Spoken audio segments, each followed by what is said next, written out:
L'amour véritable n'échoue jamais. 31 août 2019. Parole de Yahuwah à sa messagère et prophète Lois Vogelchardt, traduite et lue par Justine. L'amour véritable n'échoue jamais.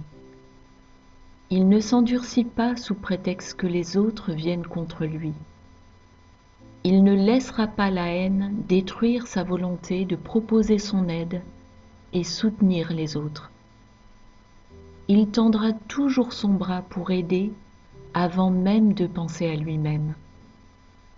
L'amour véritable a été créé et émane de Dieu. Il se déplace à travers l'univers avec feu et puissance, et il consume tout sur son passage. Il a le pouvoir de faire céder le cœur plein de colère et le pouvoir de délier les liens de Satan.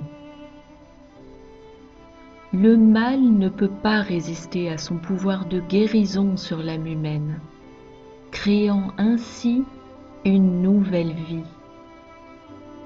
Ceux qui se l'approprient ne seront plus jamais les mêmes, car ils marcheront dans une force qui ne peut pas être infiltrée par le mal.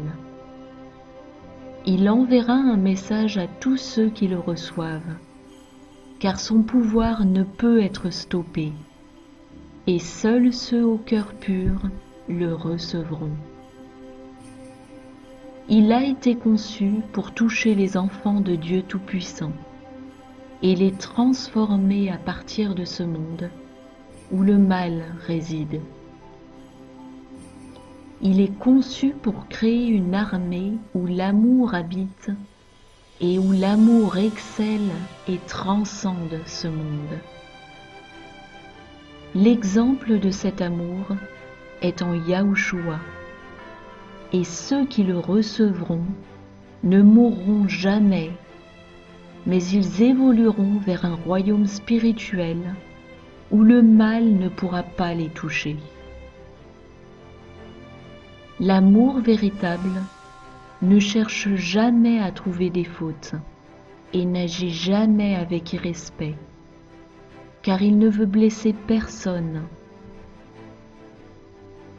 L'amour véritable vainc, et peu importe les tentatives du monde à le dépeindre comme une faiblesse, il est la force incontestable de l'humanité qui a été créée à l'image et à la ressemblance de Dieu, lequel est amour véritable. Tous ceux qui s'emparent de l'amour véritable avancent hors de ce monde et jusqu'au royaume de Dieu Tout-Puissant. Ils s'accrocheront pour ne jamais abandonner, car l'amour véritable n'échoue jamais. Combien parmi vous désirent l'amour véritable? Et combien sont prêts à l'accepter sans douter?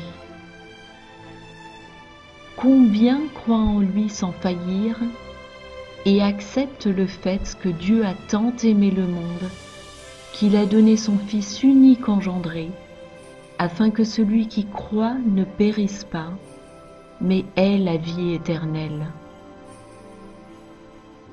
Croyez-vous en cet amour véritable? Laissez Jésus entrer et vous transformer en amour véritable, de sorte que vous puissiez faire partie de son royaume.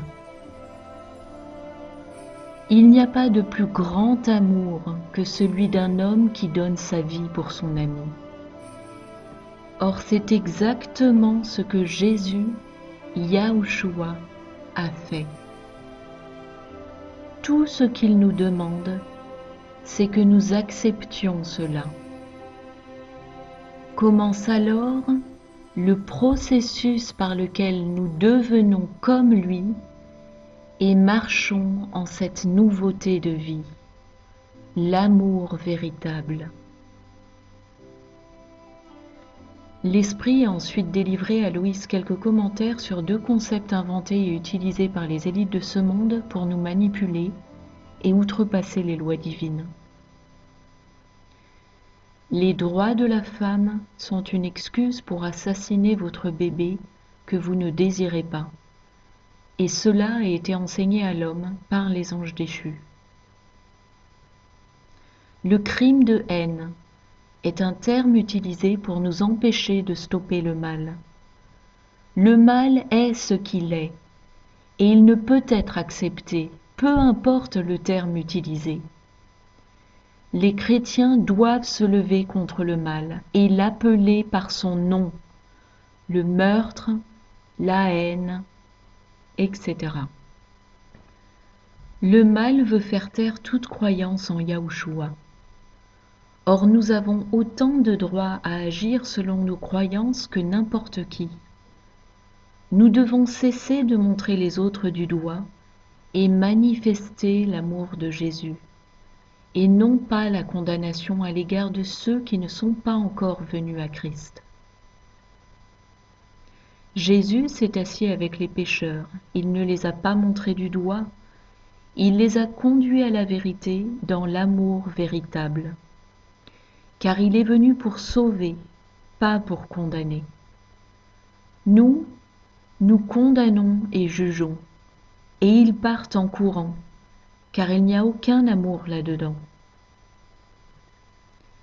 L'humanité est absorbée dans les mensonges du malin. Et si nous n'agissons pas comme Jésus, personne ne viendra dans son royaume. Comment le pourrait-il s'ils ne se sentent pas aimés?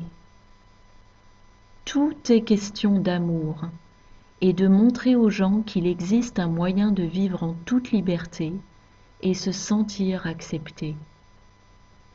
Alors, Dieu nous purifie au fur et à mesure de notre marche avec lui. C'est un processus qui conduit à la vie véritable, à la place de ce monde de haine. Nous devons nous aimer les uns les autres et montrer au monde l'amour véritable, celui du Père, du Fils, de l'Esprit Saint et le nôtre, son enfant.